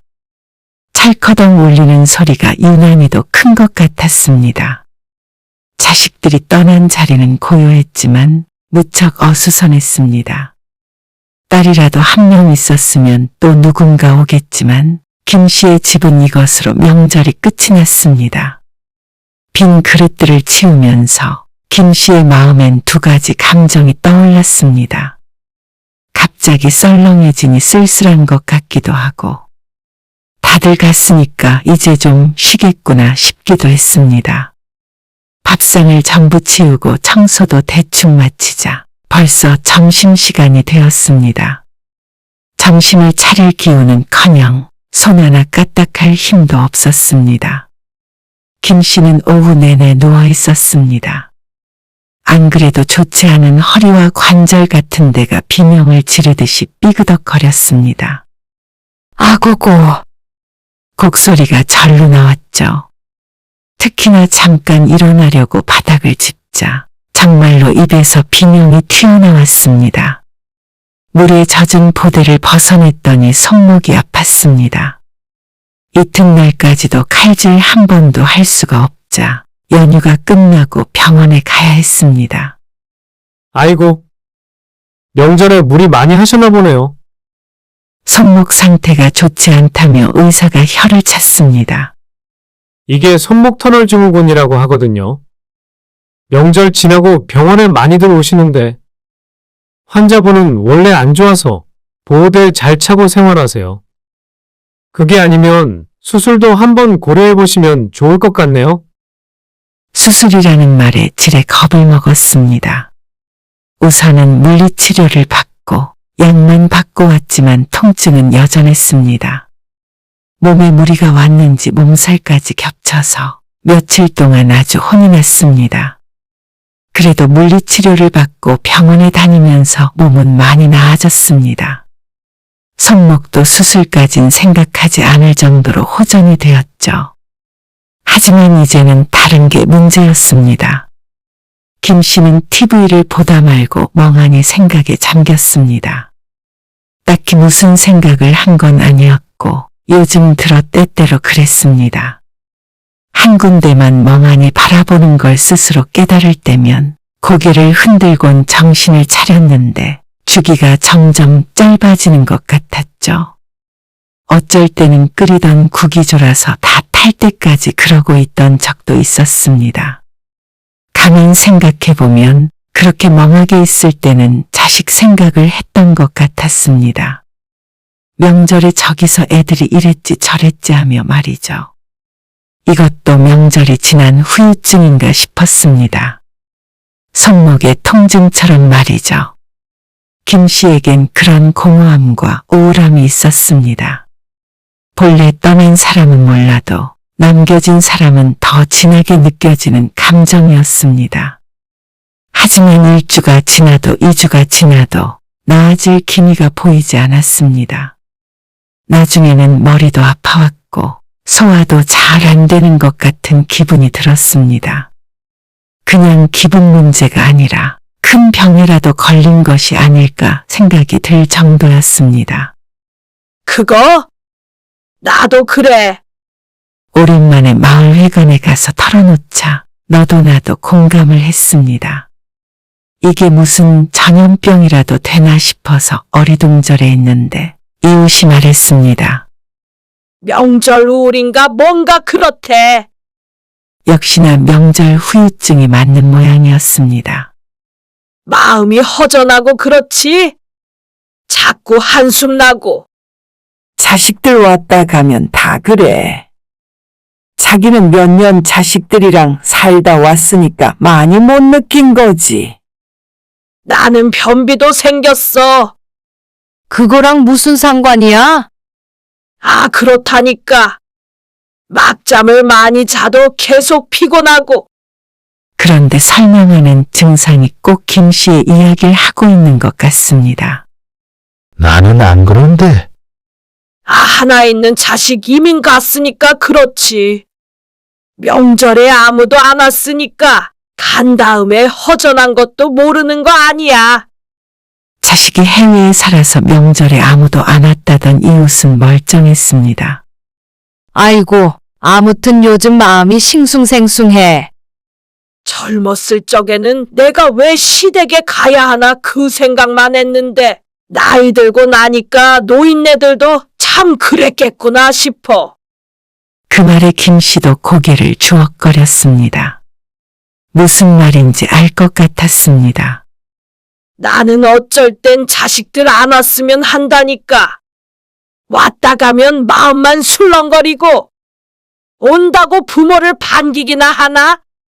마지 못해 온 거 눈에 뻔히 보여. 며느리는 죽상을 하고 있고 그럴 거면 왜 오는지 모르겠네. 그리고 꼭 지들끼리 싸워요. 아이고, 우리 며느리는 저번에 명절만 다가오면 가슴이 콩닥거리고 답답하다 그러던데 입맛도 없고 오기 전부터 우울하다고. 그렇게 자기가 말해? 전해 들었지. 그러면서 한참을 며느리에 대한 얘기로 이야기꽃을 피웠습니다. 그런데 다음 명절이 다가오는데 이웃집 며느리와 같은 증상이 김 씨에게도 나타났습니다. 명절이 되기도 전에 가슴이 답답하고 울적했습니다. 자식들이 온다고 그러면 반갑기부터 해야 하는데 꼭 그렇지가 않았습니다. 자식들이 밤에 나누었던 얘기들도 생각이 났고 내내 고생하다 알아 누웠던 것, 자식들 떠난 뒤에 느낀 감정들, 그런 것들이 생각이 났습니다. 그걸 이번에 또 겪어야 된다고 생각하니 벌써부터 소화가 안 되는 듯 했죠. 아무리 그래도 시간은 가고 명절은 다가왔습니다. 명절을 일주일 앞두고 김 씨는 농에서 이불을 꺼내 빨았습니다. 세탁기가 하루 종일 돌아갔습니다. 그리고 그걸 들고 왔다 갔다 하며 마당에 널었는데 한숨이 나왔습니다. 이번 명절에 하루 일찍 할게요.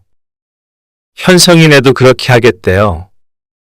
뭐? 그럼 이틀 밤을 자고 간다고? 네, 연휴가 길잖아요. 하루 자고 다시 올라오는 것도 피곤하니까요.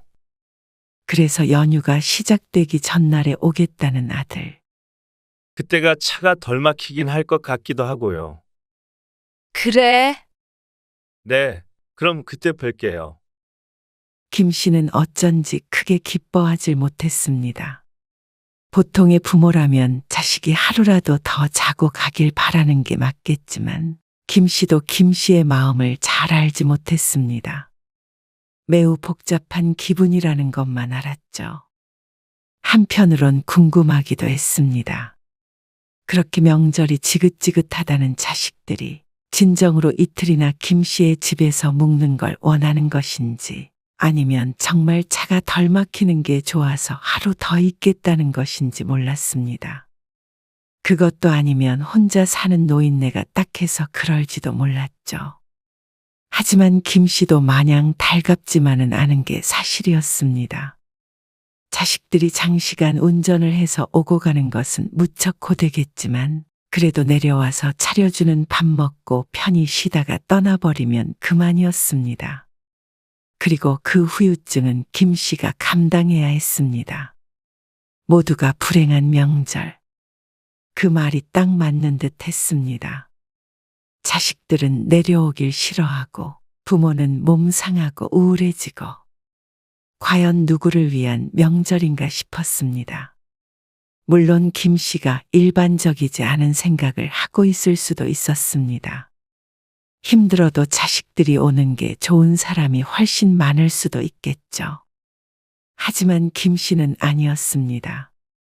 명절 증후군인지 우울증인지 그런 것을 다시 느끼는 것도 싫었고 자식들이 억지로 찾아오는 것도 싫었습니다.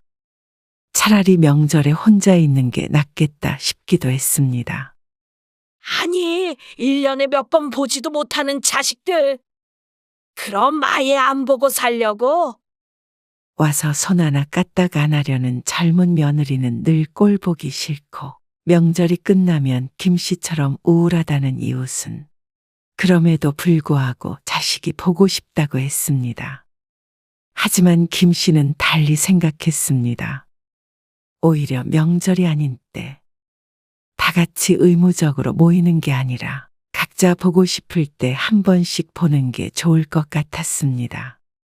시끌벅적하게 있다가 쏙 가버리는 것보다는 그게 나았습니다. 그것도 아니라면 1년에 한두 번 김 씨가 서울로 올라가도 되고 말이죠. 나도 차라리 안 왔으면 좋긴 하겠어. 힘들어 죽겠어. 평소엔 전화도 한 통 안 하는 것들이 에휴, 전화나 좀 잘하지. 김 씨의 말에 공감하는 사람도 물론 있었죠. 김 씨는 다음 날 아들에게 다시 전화를 걸었습니다. 이제는 결심이 섰습니다. 이번 명절에 말이야. 아니다.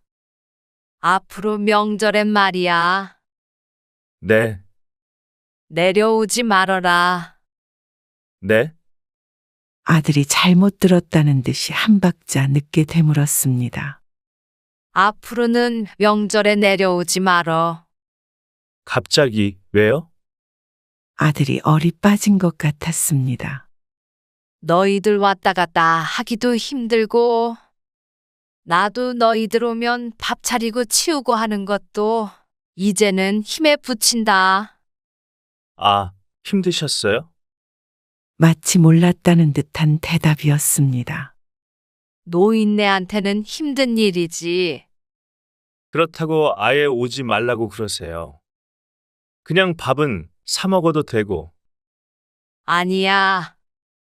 차 막혀서 도로에 7시간, 8시간 있어야 하는 거 뭐하러 오냐? 나도 내 할 일하고 너희도 여행을 가던지 아니면 처가에 가던지 해. 아, 갑자기 그러시니까. 아들은 어떻게 반응해야 할지 모르는 듯 망설였습니다. 김 씨의 말이 기쁜 건지 싫은 건지 몰랐습니다. 가끔 내가 올라가던지 할게.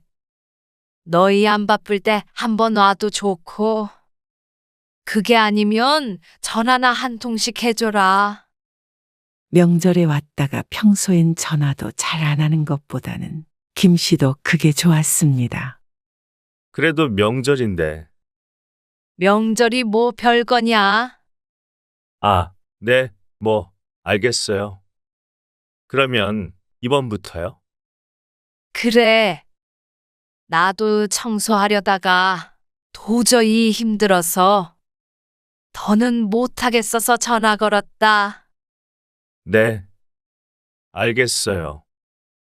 애엄마한테도 그렇게 전할게요. 그래. 김 씨는 전화를 끊고 나서 작은 아들에게도 전화를 걸었습니다. 아들이 받질 않자 며느리에게 했죠. 작은 며느리는 김 씨의 말을 듣자마자 기쁜 기색을 숨기지 못했습니다. 진짜냐고 거듭 물으며 아쉬운 듯 했지만 목소리는 한껏 들뜬 상태였습니다. 어머님 생각이 정 그러시다면 저희는 따를게요.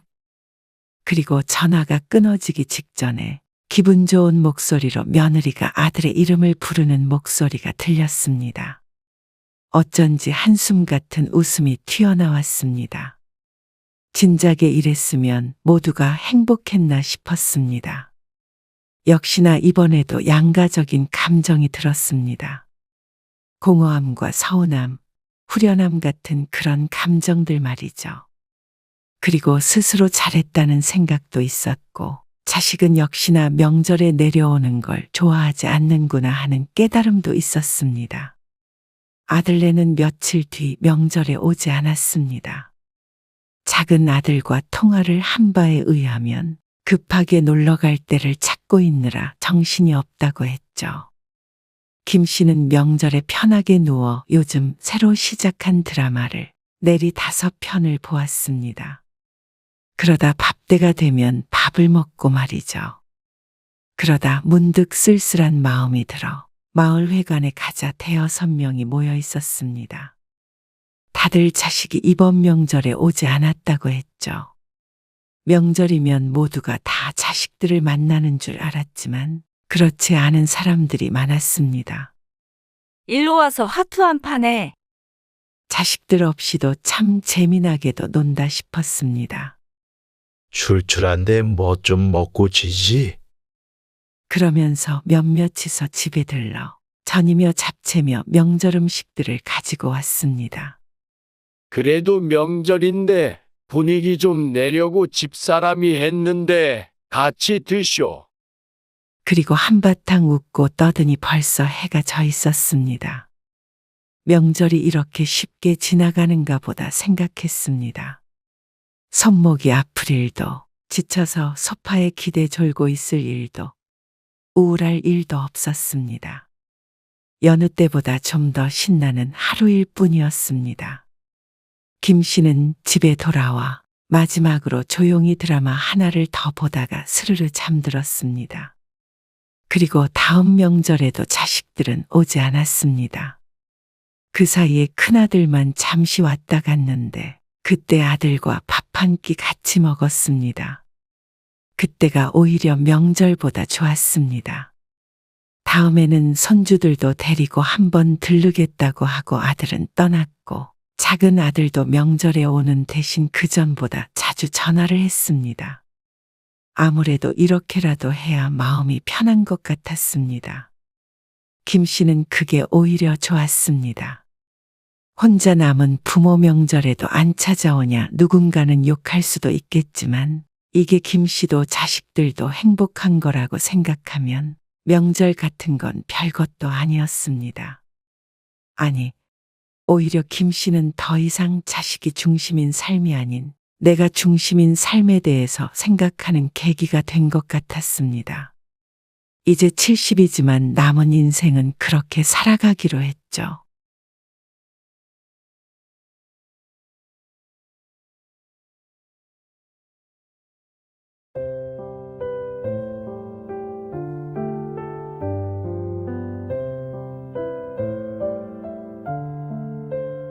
네가 눈높이만 낮추면 엄마 아빠한테 손 안 벌리고도 충분히 결혼할 수 있잖아.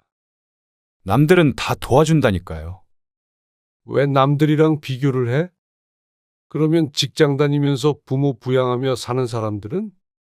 그 사람들하고 비교해봐라. 내가 번 돈이 진짜야. 작게 시작해도 내 힘으로 조금씩 늘리는 재미도 있는 거고. 너도 벌이가 적지 않은데 가정 꾸려서 안정적으로 돈 모으면 집이야 금방 늘리는 거야. 가려는 아파트에 신혼부부들이 많이 살아요. 그게 다 어디서 난 돈이겠어요? 다들 부모가 사준 거지. 자기들이 벌어서 산 사람도 있겠지.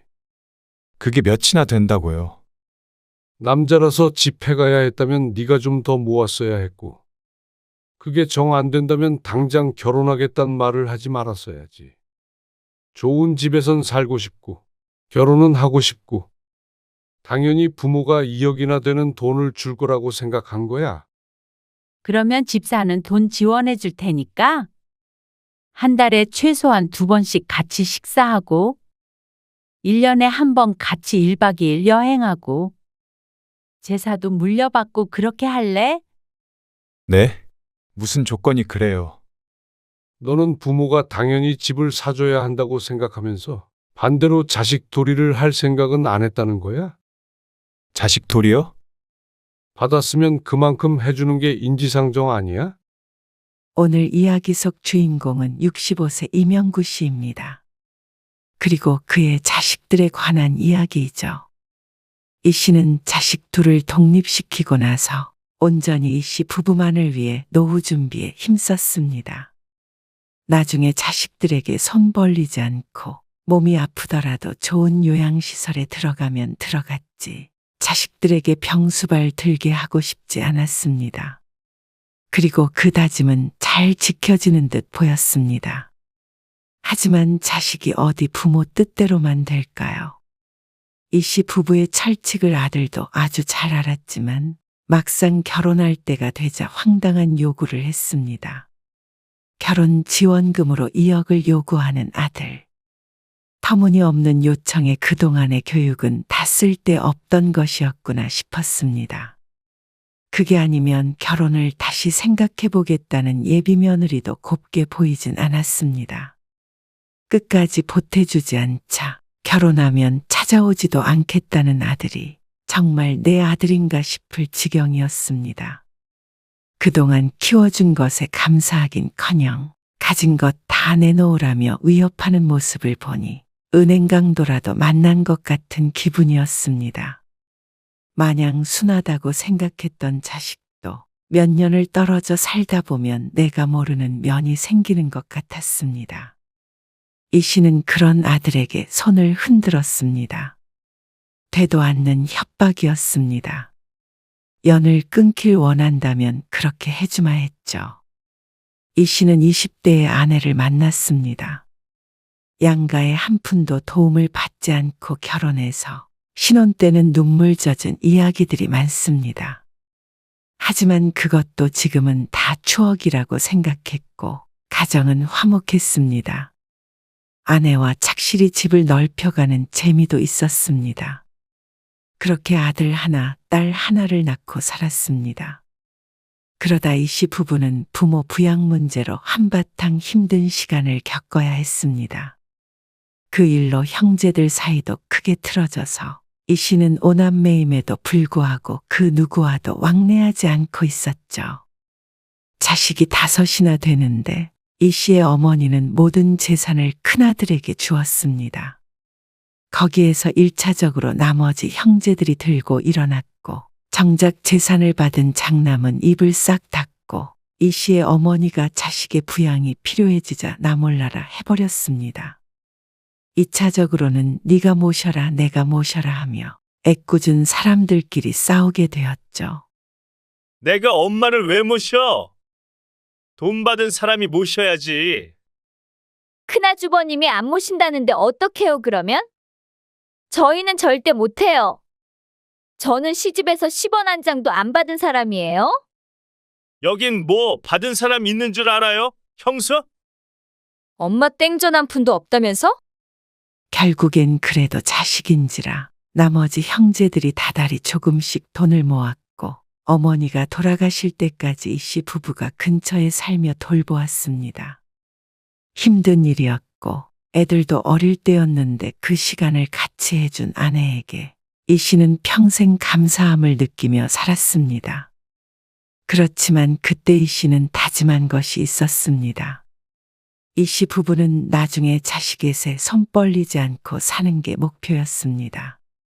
아무리 자식이라도 부모를 부양한다는 건 괴로운 문제였습니다. 더군다나 100세 시대가 왔다는데 그러면 어쩌면 수십 년을 부모 병수발 들다 젊은 세월이 가버릴 수도 있다는 말이었습니다. 그런 고통을 자식들에게 느끼게 하고 싶지 않았습니다. 그리고 이 씨의 큰형님처럼 부모의 평생 재산을 가져가고 등 돌리는 자식을 만들고 싶지도 않았습니다. 그래서 자식들이 성인이 되면 온전히 자립할 수 있게끔 만들고 싶었습니다. 나중에 현순애는 결혼할 때 얼마나 지원해 줄 거야? 아, 우리는 결혼할 때는 지원 안 해주려고. 하나도. 그럴 생각인데? 그건 좀 너무 정이 없는 거 아니야? 저희는 그 대신 우리 노후를 단단히 준비해서 나중에 애들한테 의지하지 않으려고 그래요. 어느 날 모임에서 그런 얘기가 나왔습니다. 부모의 의무와 자식의 도리에 관해서 말이죠. 지인 중 하나가 이씨 부부의 말에 반박했습니다. 나는 내가 돈이 아무리 많아도 자식이 도의적으로 부모를 어느 정도 부양해야 한다고 생각하는데. 그게 도리 아닌가? 그 정도 키워주고 투자했으면? 하지만 이씨는 그렇게 생각하지 않았습니다. 내가 낳았으니 내 자식 내가 키워야 하는 게 당연한 것이었습니다. 그것에 대해 돌려받을 생각은 없었습니다. 투자가 아니라 양육이었죠. 하지만 성인이 돼서 독립했을 땐 그걸로 끝이었습니다. 여유가 없는 건 아니지만 대단한 부자도 아니니 자식들에게 한없이 퍼주다가는 부모도 자식도 괴로워질 뿐이었습니다.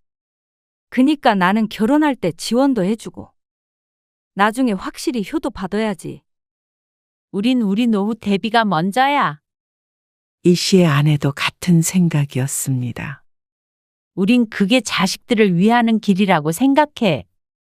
아내도 늘 자식들에게 약한 부모였지만 그래도 의지는 확고했습니다.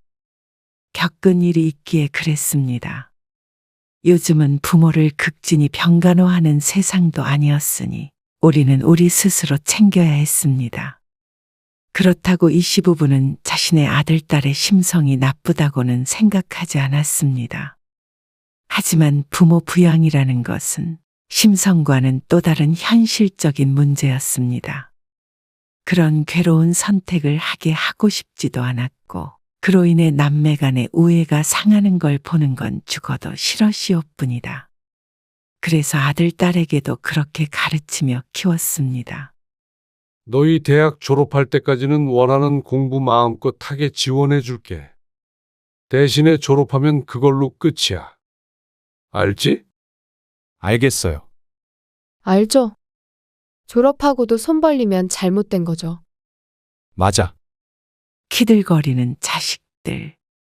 자식이 둘이라 대학까지만 지원하다고 하더라도 돈이 적게 들지 않았습니다.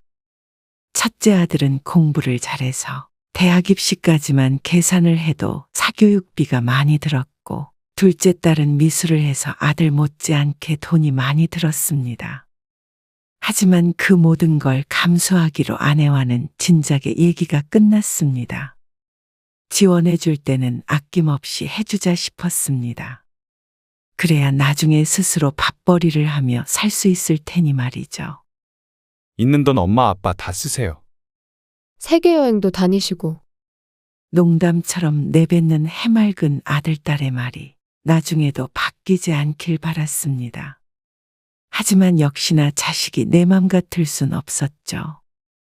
이 씨의 아들, 딸은 졸업하고 한동안 알바를 하며 집에서 취업 준비를 했습니다.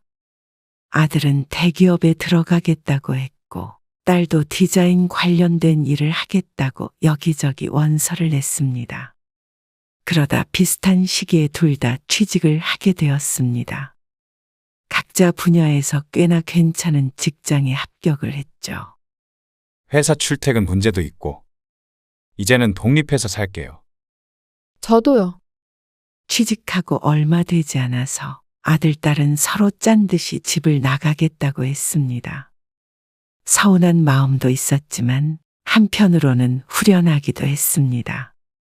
자식 키우는 일에 드디어 마침표가 찍히는 기분이었습니다. 당신도 그렇게 생각했어?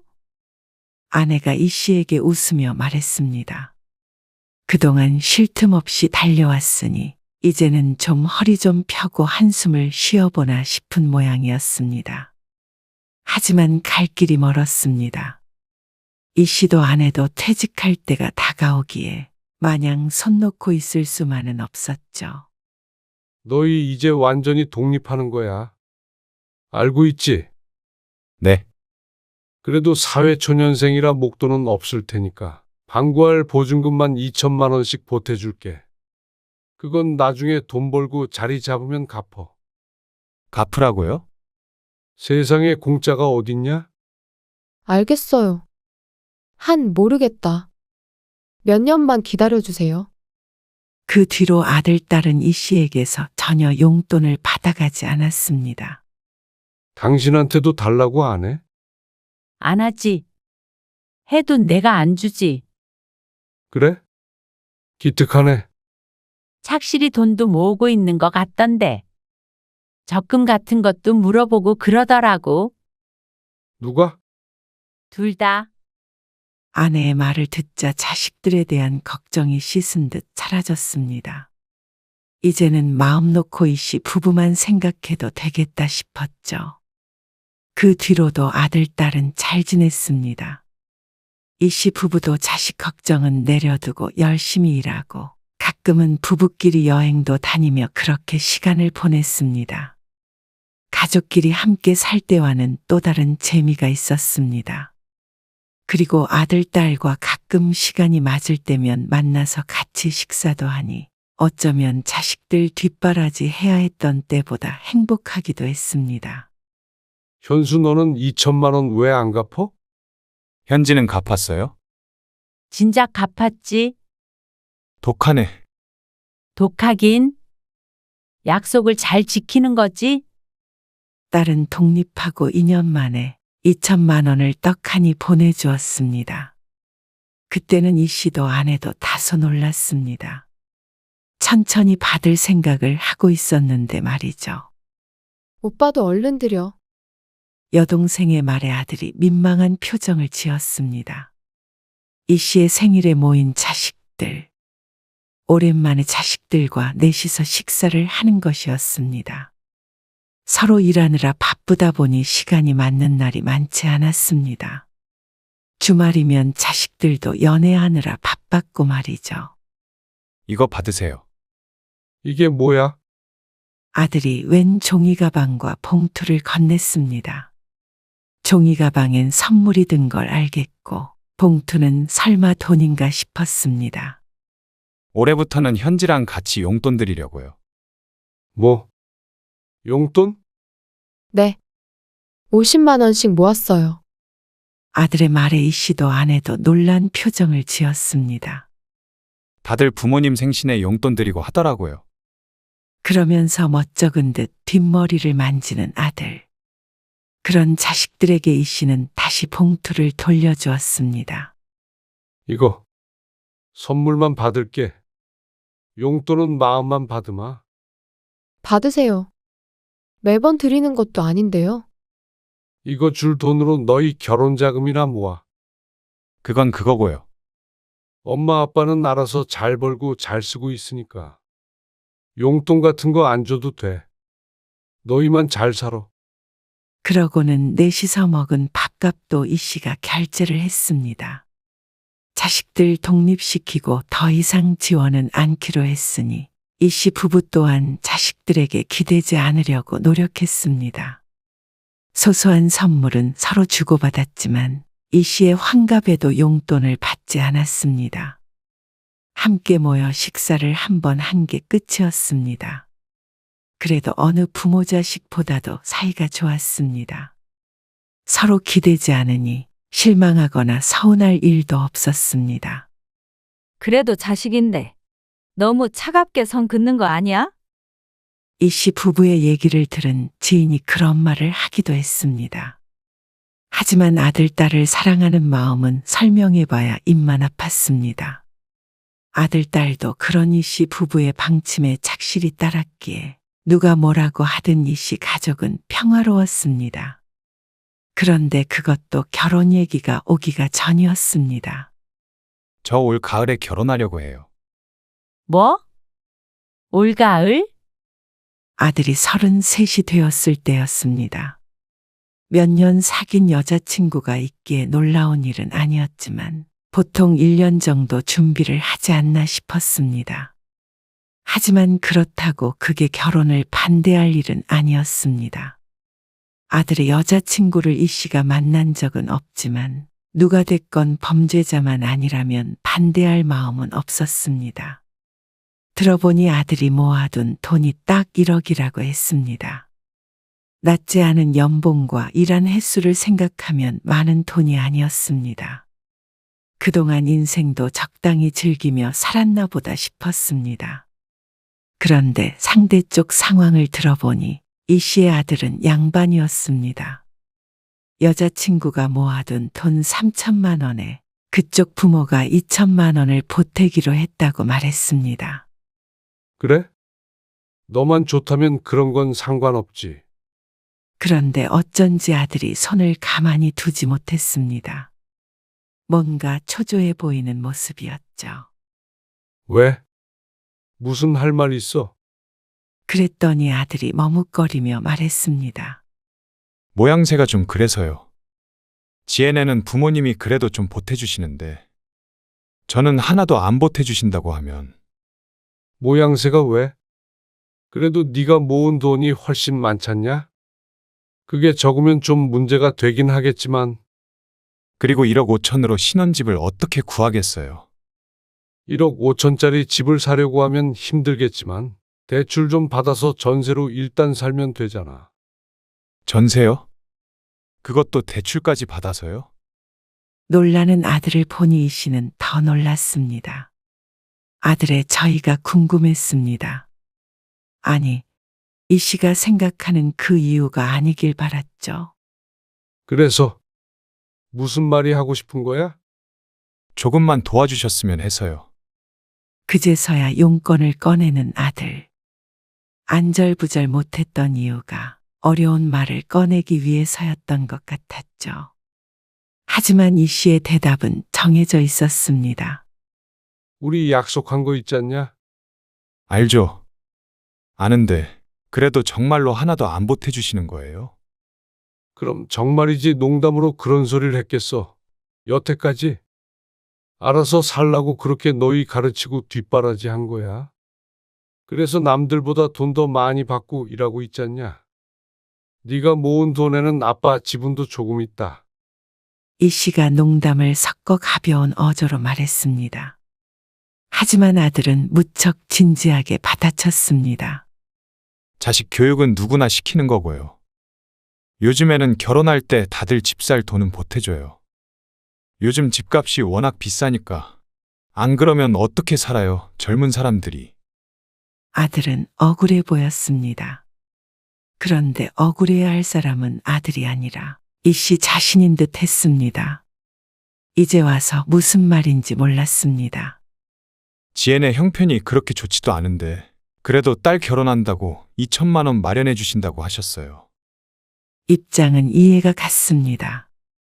하지만 그렇다고 해서 그게 아들에게 결혼 자금을 줄 이유는 안 되는 것 같았습니다. 그러면 그쪽 부모님한테도 받지 말고 둘이 모은 돈으로만 해. 아니, 그러면 어떻게 결혼을 해요? 1억이 넘는 돈을 가지고도 결혼을 못 한다는 거야? 쉽지 않죠. 그러면 아직 결혼할 때가 아닌 거 아니냐? 아빠, 아들의 인상이 험해졌습니다. 그러자 옆에 앉아있던 아내가 한숨을 푹 쉬었습니다. 아내도 심란한 모양이었습니다. 그러면 그쪽 부모님이 2천만 원 해주니까 우리도 2천만 원 보태주라는 거야? 아내가 아들에게 물었습니다. 그래도 그쪽에서도 서운하게 생각할 수도 있긴 있지. 그럼 너 엄마 아빠한테 보증금 2천만 원 갚을 거 있잖아. 그 돈은 엄마 아빠가 보탠 거라고 쳐. 따지고 보면 네 돈은 8천 모은 거지. 그래도 아들이 모은 돈이 훨씬 많았습니다. 이 씨가 아내의 말을 곱씹고 있었는데 아들이 엉뚱한 소리를 했습니다. 아니, 그래도 엄마 아빠는 여유가 있으시니까 저희 집 살 수 있게끔 좀 더 도와주세요. 뭐? 얼마나 도와달란 말이야? 한 2억 정도만. 뒷말은 제대로 들리지도 않을 정도로 목소리가 점점 작아졌습니다. 자신도 터무니없는 말을 하고 있다는 걸 모르지 않는 듯 했습니다. 자식이 살다가 힘들 때 손을 벌리면 어떻게 해야 하나 하는 생각은 이 씨 부부가 가끔씩 술 한잔 할 때면 하던 생각이었습니다. 그럴 때면 한 번쯤은 도와주자 하고 이야기가 마무리되곤 했습니다. 살다가 너무 힘들 때, 부모 도움 없이는 도저히 안 될 때는 외면하지 말자 싶었죠. 하지만 1억이 넘는 결혼 자금이 있는 상태에서 2억을 결혼 자금으로 보태달라는 건 상황이 무척 달랐습니다. 하지만 아들의 말은 도저히 들어줄 수가 없는 것이었습니다. 이 씨 부부는 은퇴를 했고 회사를 나와서도 각자 다른 일을 하고 있었습니다. 하지만 이것도 고작 10년 정도겠죠. 그리고 살아야 할 날은 앞으로 30년은 생각해야 되는 시대였습니다. 당장엔 모아둔 돈이 꽤 있는 듯 보이지만 이 씨 부부 모두 장수한다면 모아둔 돈을 까먹고만 살기엔 넉넉하다고 할 수도 없었습니다. 우리 모두 미래를 알지 못하기에 한 살이라도 젊었을 때 대비를 해야 했죠.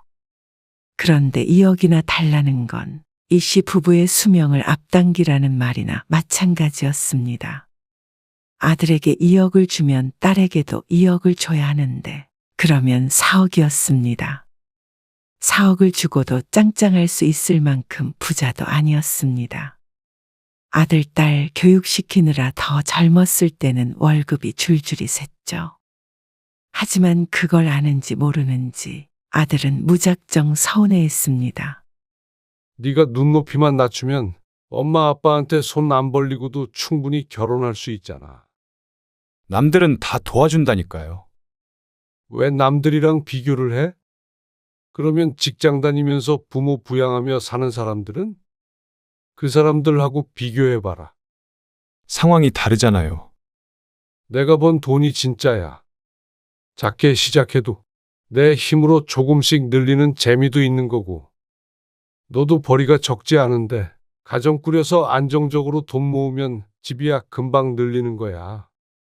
그랬더니 아들은 봐둔 집이 있다며 여자친구와 함께 그 집을 보러 갔는데 어쩌고 저쩌고 하며 말을 이었습니다.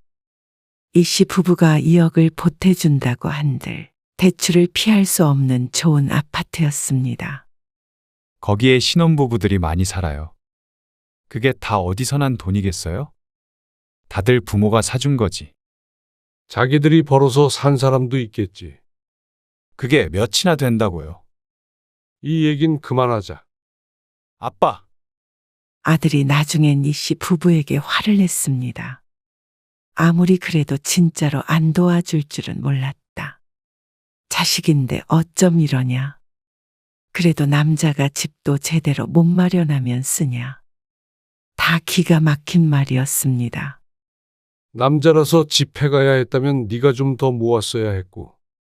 그게 정 안 된다면 당장 결혼하겠단 말을 하지 말았어야지. 좋은 집에선 살고 싶고 결혼은 하고 싶고 당연히 부모가 2억이나 되는 돈을 줄 거라고 생각한 거야. 집까지 이미 보러 갔었다는 말에 기가 찼습니다. 아들이 이렇게 막무가내로 나올 거라고는 상상도 하지 못했습니다. 이 씨도 아내도 지금 이 상황이 너무나 당황스러웠습니다. 그러면 집 사는 돈 지원해 줄 테니까 한 달에 최소한 2번씩 같이 식사하고 1년에 한 번 같이 1박 2일 여행하고 제사도 물려받고 그렇게 할래? 네? 아내의 물음에 이번엔 아들이 당황했습니다. 무슨 조건이 그래요? 너는 부모가 당연히 집을 사줘야 한다고 생각하면서 반대로 자식 도리를 할 생각은 안 했다는 거야? 자식 도리요? 받았으면 그만큼 해주는 게 인지상정 아니야? 그런 계산이 어디 있어요? 거봐라. 주면 바라게 되고 바라면 원망하게 되는 거야. 능력 있는 사람으로 키웠으면 능력껏 살아. 결혼도 너희 준비됐을 때 하고 아니면 예산 안에서 결혼해서 알콩달콩 살던지. 엄마까지 왜 그러세요? 대신 명절에 너희들끼리 여행 가려면 가고 의무감 없이 너희가 엄마 아빠 보고 싶을 때 만나고 니들 행복하게만 살아. 제사 그런 거 안 물려줘. 엄마 아빠 대해서 끝낼 거야. 그러자 아들의 머리가 바쁘게 돌아가는 듯 했습니다. 그렇게 아들을 보내고 난 뒤에도 마음은 좋지 않았습니다. 그런데 아들의 결혼은 차일피일 미뤄졌습니다. 여자친구와 얘기가 잘 안 되고 있는 것 같았습니다. 아들이 다녀간 이후로 이씨 부부는 매일 잠을 설쳤습니다. 그런다고 이역을 해줄 생각은 없지만 그래도 아들 결혼이 신경 쓰이는 건 어쩔 수 없었죠. 결국 처음 결혼 얘기가 나온 지 3개월이 지나도록 별다른 말이 없었습니다. 그러자 이번에는 딸이 결혼을 하겠다고 했죠. 오빠 하면 하려고 그랬는데 마냥 기다릴 수만은 없을 것 같아서요. 오빠한테 물어봤더니 먼저 하라고 그러더라고요. 정말 딸이 결혼하겠다는 것도 놀라웠고 아들이 여동생 보고 먼저 결혼하라고 한 것도 마음이 쓰였습니다. 엎어진 건 아니래요. 어쨌거나 저희가 올 겨울에 하고요. 오빠는 내년에 한대요. 딸의 말에 이씨 부부는 괜스레 긴장이 됐습니다. 딸도 오빠처럼 2억을 내놓으라고 강짜를 부리면 어쩌나 싶었습니다. 남자 쪽은 형편이 어려워서 결혼에 한 푼도 못 보태는 상황이라고 했습니다. 외동아들이라 결혼하면 오히려 매달 용돈을 드려야 한다고까지 했죠. 딸의 말에 이번에도 도와달라고 하겠구나 싶어서 머리가 띵했습니다. 진호 씨랑 저랑 모아둔 돈으로 알아서 할게요. 그런데 딸은 둘이 모아둔 돈으로 대출 없이 전세를 얻을 수 있다고 했습니다. 진작 결혼 얘기 오갔었는데 목표 금액 모을 때까지 기다린 거예요. 들어가려는 집이 오래된 아파트긴 한데 수리를 해놔서 그래도 신혼 시작하기에 나쁘지 않아요. 그리고 딸은 정말로 이씨 부부에게 한 푼도 받지 않고 결혼을 했습니다. 사위도 딸만큼이나 성실해서 둘이 살면 참 잘 살 것 같았습니다. 저희 이렇게 결혼하면 명절이고 뭐고 오지도 않을 거예요. 뭐 자식 노릇하는 거 기대하지 마세요. 아들이 이씨 부부를 찾아와 말했습니다. 최후의 통첩인 듯 했습니다. 협박이라도 하는 듯한 말투에 어안이 벙벙했습니다. 돈을 안 주니 이제는 연이라도 끊을 것처럼 구는 아들이 꼭 내 아들이 아닌 것만 같았습니다. 있는 돈 다 쓰라며 웃던 그 아들은 이제 없었죠. 그래. 찾아오지 말아라. 너희가 원한다면 원하는 대로 해야지. 나도 억지 효도 바라지 않는다. 이 씨의 말에 아들의 눈이 흔들렸습니다. 협박하면 물러설 줄 안 모양이었습니다. 이 씨도 부모에게서 한 푼 안 받고 결혼했지만 그 때문에 부모를 원망한 적은 없었습니다. 그리고 자식들을 낳아 키워보니 내 삶을 바치지 않으면 키울 수 없다는 걸 잘 알았습니다. 그러니 키워준 것에 고마움을 느낄 줄 알았죠. 아들에겐 자식이 없으니 모르는 모양이었습니다. 여태 이씨 부부에게서 받아간 것은 생각도 않고 더 내놓지 않는다고 화를 내는 자식은 이씨도 필요 없었습니다. 나중에 후회하지 마세요. 그리고 아들은 다음에 결혼을 했습니다. 이씨 부부는 결혼식엔 참석했지만 그 뒤로 아들을 만나지 않았습니다. 아들은 결국 사돈에게도 2천만 원을 받지 않았고 둘이 모은 1억 2천으로 결혼했습니다. 대출도 받아서 여동생보다도 더 번듯해 보이는 곳으로 갔습니다. 그것도 본인의 선택이기에 이 씨는 말리지 않았습니다. 당신한테도 전화 안 했지? 안 했어. 신경 쓰지 말어. 현진에 몇 시에 온대? 3시쯤 도착한대. 왜 여행도 안 간대? 휴가 때 많이 갔다 왔다고. 이 씨 부부는 딸 사위와는 꽤나 자주 왕래하며 지냈습니다.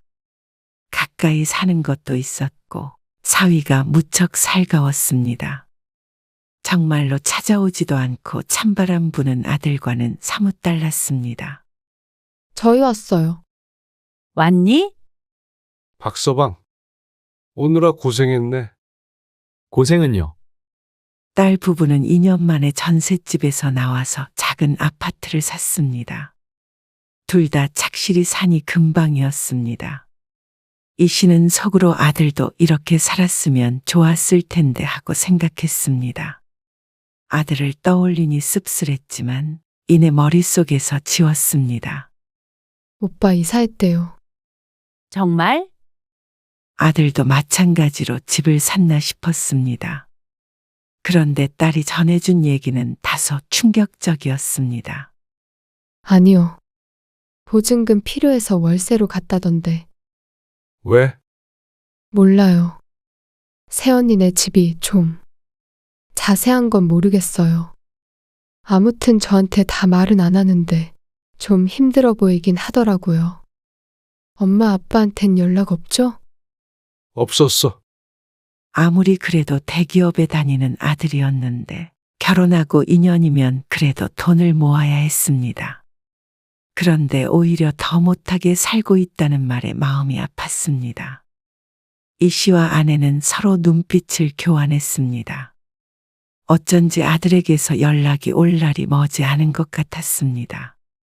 길거리에 나앉게 생겼다면 모를까 무작정 아들을 도와줄 생각은 없었습니다. 그러니 연락이 없더라도 좋으니 아들 부부가 잘 살길 바랐습니다. 부모 가슴에 대못을 받고 갔으면 행복하기라도 하길 바랐죠.